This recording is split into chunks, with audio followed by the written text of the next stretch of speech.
Welcome to the Nerd Party. Hi, this is Nick Anastasiou, story editor on Star Wars The Clone Wars and Star Wars Bad Batch. And you are listening to Aggressive Negotiations.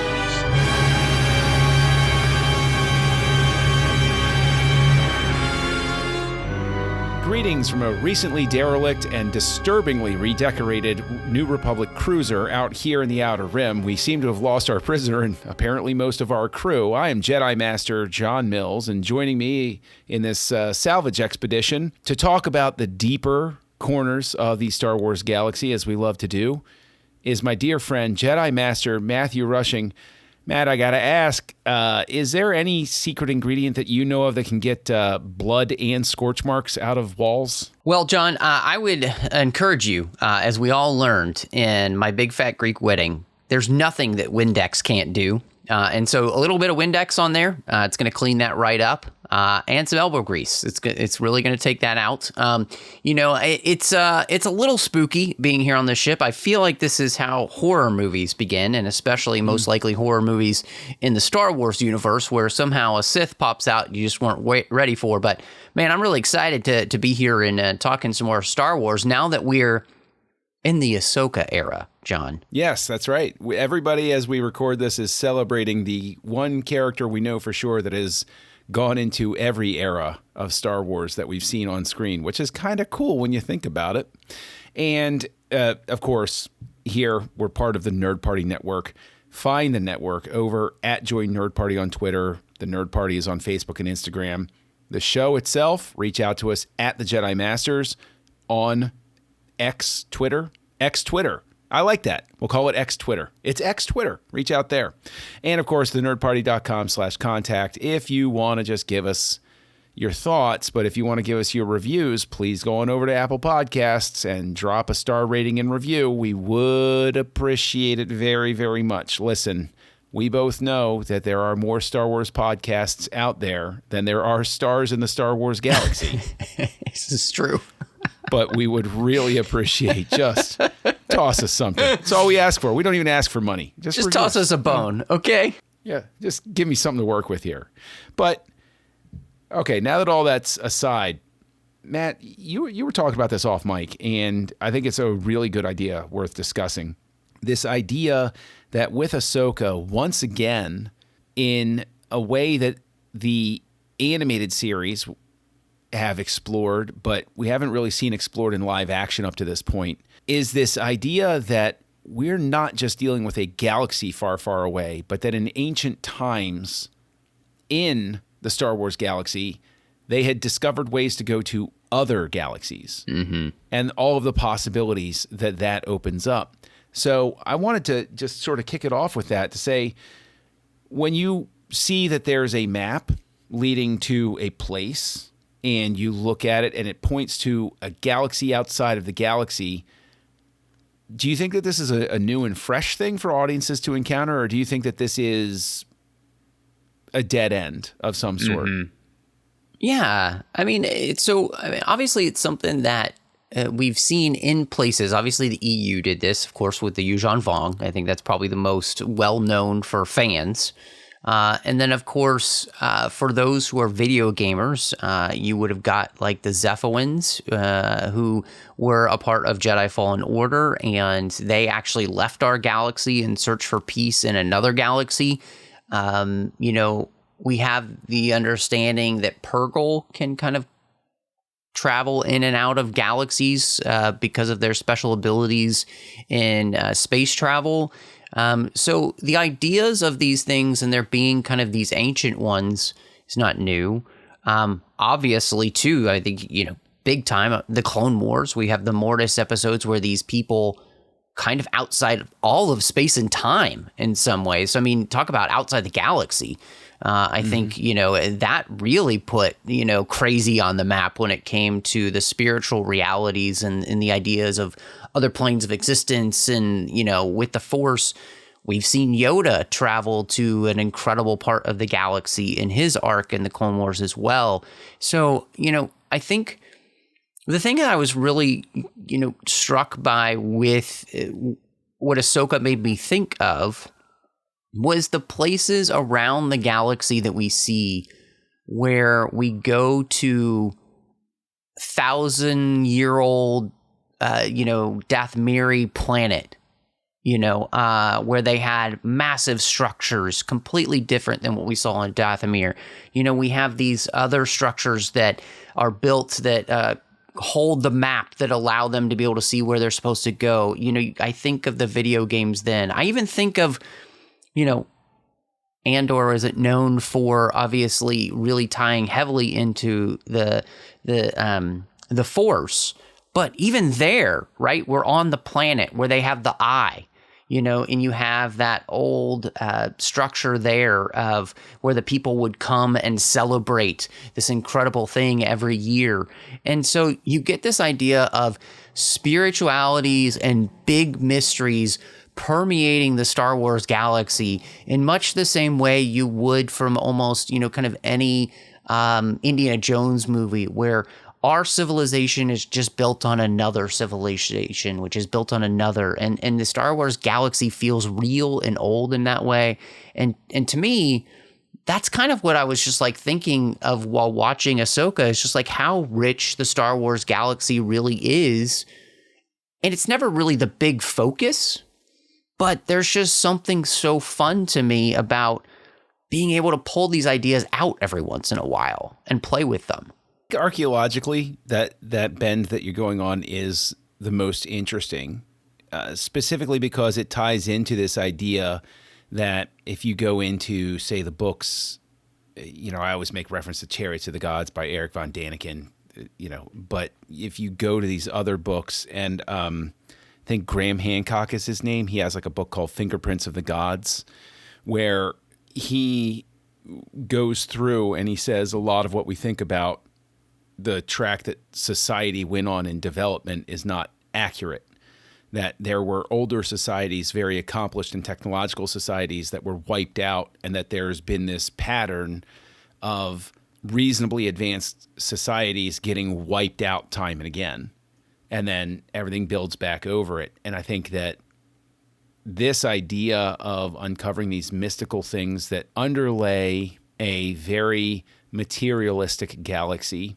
where Han Solo, for instance, doesn't have any concept of the spiritual when you first encounter him. And there's very much a sense of the galaxy has lost sight with its advanced technologies. It's ships that can go to hyperspace. It's medical technologies and stuff like that. It's lost sense of that spirituality. And so I think that it is interesting, even when the Jedi were active in the eras that we've seen directly, even they were just almost like a Tolkien-esque shadow of the great ones that came before, if that makes any sense. So maybe it's more that this ties into the idea of a very Tolkien-esque vibe that sometimes permeates Star Wars, with this idea of we're living in the third age, which is not as great as the second age, which is nothing compared to the first age, and sort of how these ages go through. Right.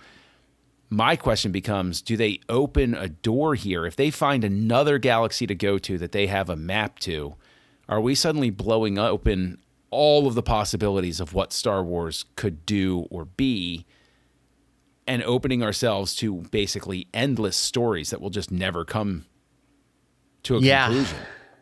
I mean, that's a good question. I was even thinking again, a small thing in Andor, the cotton, I think that's what it is.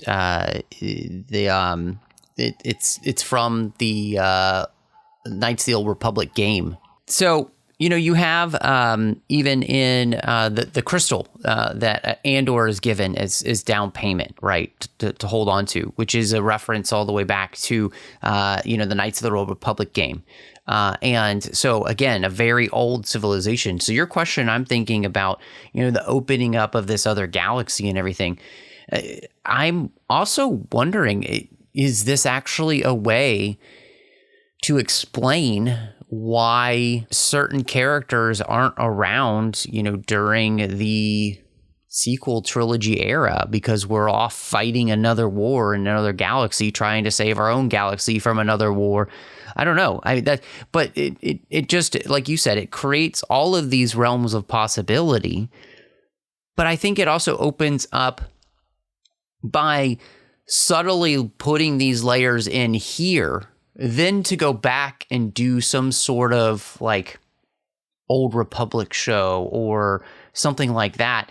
It's much more interesting because we've seen the layers of it now. You know what I'm saying? Like you're actually setting yourself up for what comes later smartly. It reminds me of the way, you want to talk a lot of Star Trek on this show, but the way the Star Trek Deep Space Nine writers would write something, but then they would just pick up that thread later on and kind of run with it. They'd realize, oh, we've got a great story here.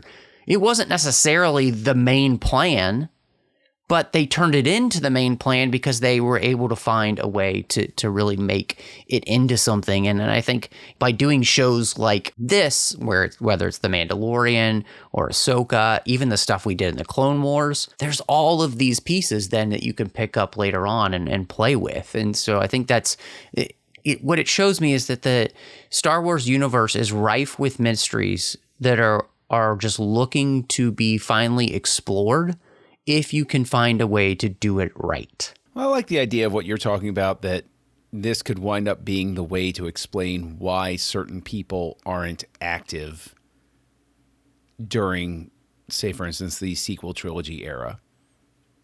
And I think it also ties in, again, to sort of a slick thing that Star Wars creators, especially Filoni, is known for this, but there are others on the crews that are very well versed in the old lore and are very, very adept at working these things in. So, kudos to everybody. But it seems to me that this is also a very subtle sort of idea of referencing something like Outbound Flight. Oh, yes. Oh, yes. Where we could wind up finding that there are a whole bunch of other Jedi out there, or a whole bunch of other Sith, or a whole how interesting would it be? Now, of course, we can't project ourselves there because we haven't even ended the Ahsoka series as we're discussing this. But I think it's a great pressure release valve to have something where you can send the characters off to this different location. Everybody will accept that that's why they're not there during the sequel trilogy era or whatever, or prequel era or any other era, and give tremendous storytelling opportunities to somebody to say, oh, you don't really like what's going on over here in the primary galaxy? Well, let's go back on over to the secondary galaxy where we might have an adventure that you like. Basically, it opens up a whole other section to the library where you can walk over and you can say, oh, yeah, you know what? I am in the mood for that type of story again. Well, and I mean, this is one of the things that, Jedi Survivor, the sequel to Fallen Order, also did this by having this planet that is hidden, that's very difficult to get to. And in many ways, the same type of story that we're getting in Ahsoka, where you're finding this map and there's this one special way to get to this place, very similar to that. And so it feels like there's a intended and reasoned thought process there at Lucasfilm that you're putting these things in place for a reason, because you want to be able to use them. And I think that's incredibly interesting. It's not like it's an alternate reality, but it's an alternate history that allows you to create something that can then come back, say, during the Rey era and have an influence. Because but I think more than anything, what it gives us the opportunity to do is to explore these characters to which so many people in, Star Wars have fallen in love with. But I think also, to me, just to explore this mysterious nature of the Star Wars galaxy. which the more and more we've gotten storytelling from people like, George Lucas and of course Dave Filoni, the Star Wars galaxy is nuts. And when it's done right, it's nuts in a way that just kind of blows your mind and like, that was so cool. I can't believe they did that. I kind of want to know more about that. And I think that seems to be in some ways like, it's not just nuts for nuts' sake, but that nutsness is always about how to tell a story that moves our characters forward. I think that there are so many different possibilities. The danger right now is, as we're recording this, it's so easy to get into, ooh, wouldn't it be cool if this? Wouldn't it be cool if that? And I'm going into this guarded because if we get to that other galaxy, there's no guarantee that we will.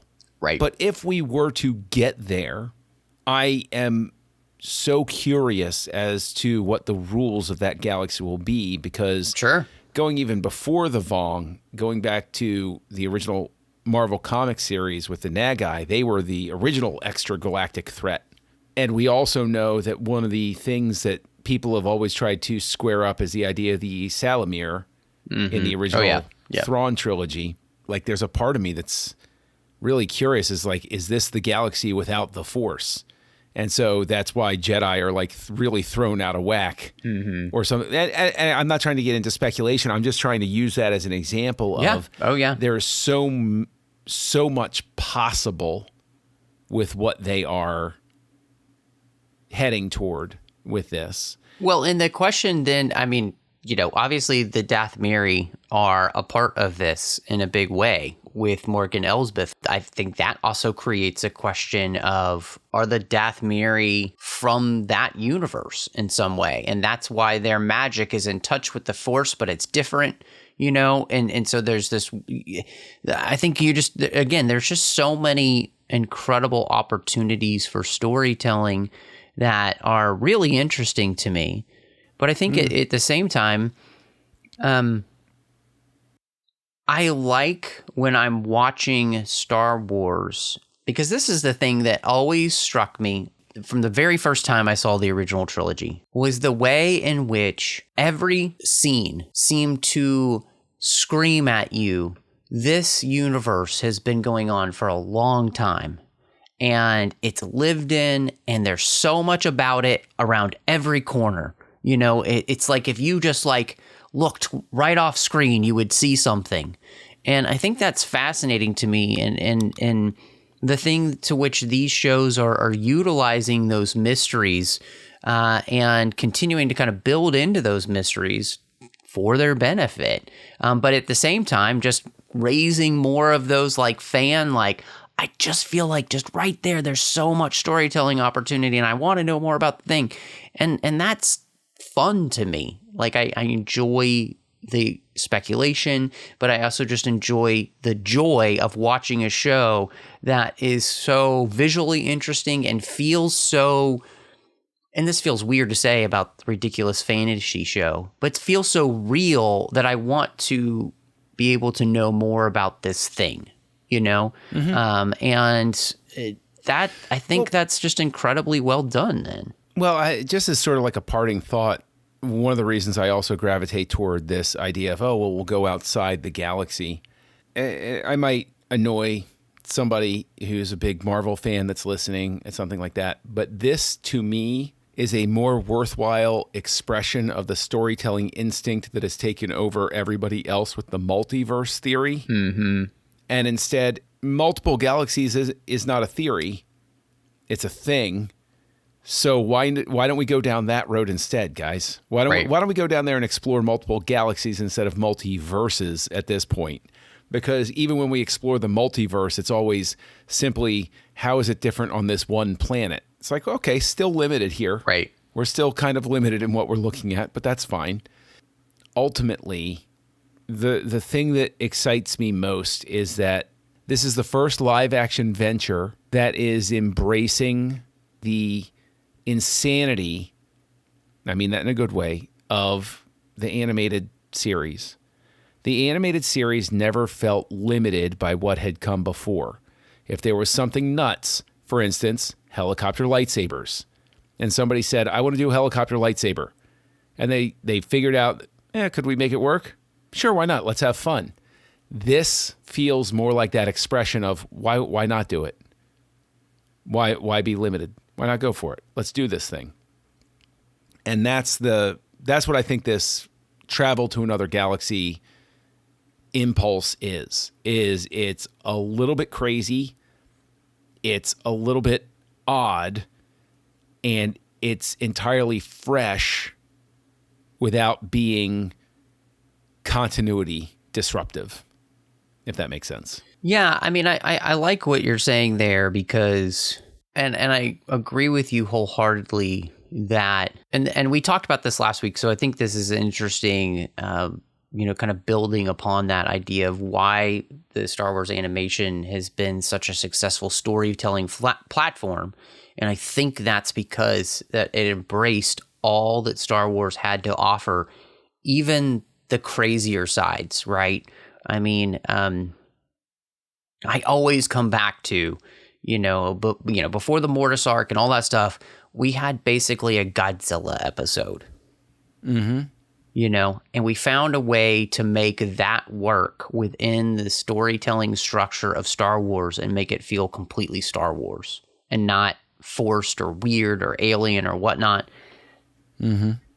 And then we got into things like, Asajj Ventress and her, Dathmiri heritage, and we worked in something from the EU like Dathmiri witches, but we made it our own. And so that kind of ramped up the crazy. And, it's just really embracing the ability to do so much for this universe and play with so many fun different mysteries that are always going to be asking bigger and cooler and crazier questions, I think is a great way to continue to do storytelling. But at the same time, to me, this is where those mysteries don't become the impetus for the storytelling. The impetus for the storytelling is our character journeys. It's always about the hero's journey, right? And what our heroes are going through, or, depending on the storytelling, what the villains are going through. And everything else revolves around that. And I think that's the thing where, again, too, Star Wars is at its best when the crazy that's happening around us reinforces the story that we're telling for the character on screen. And when you lose that focus, that's when things begin to fall apart a little bit. And again, that's what's great, I think, about the way in which these mysterious things show up in video games and television shows and animated shows and the films and, books and all that stuff. I mean, you and I, even thinking about crazy, we loved the Thrawn trilogy, the most recent one, Thrawn Ascendancy, the whole Chiss side of the universe. Totally different than the rest of the Star Wars universe, right? And so opening that up and playing with that in literature. So, but it was all done to tell the story for the character of Thrawn. And so, to me, this is just it's just so much fun, and it makes me excited for what's going to come next with Ahsoka. It makes me excited then, of course, what they could do with something like the Skeleton Crew show and beyond, and of course, Bad Batch season 3, and God willing, more Tales of the Jedi, and Dave Filoni film, and in all of this, it also makes me excited for the thought process of if done right, what James Mangold wants to do with the beginning of the Star Wars universe in the sense of like the Jedi, the Force, all that stuff. Talk about super crazy. If you do that right, it could be incredible. If you do that wrong, it could be a train wreck. No, it would be boring if you do it wrong. So, but that's going to be the knife's edge. But there's the possibility that could be really stinking cool. Yes. And possibilities are what we like to entertain, but we also like to entertain counterpoints, thoughts, criticisms, anything that you like to hurl at us. And Matt, if people want to find you online, where can they? Well, I've realized that the only reason for Twitter X to exist is for people to tell me that I'm wrong or stupid, and social media just in general, I feel like. So hit me up on Instagram, Twitter, Letterboxd, Vero, MattRushing02.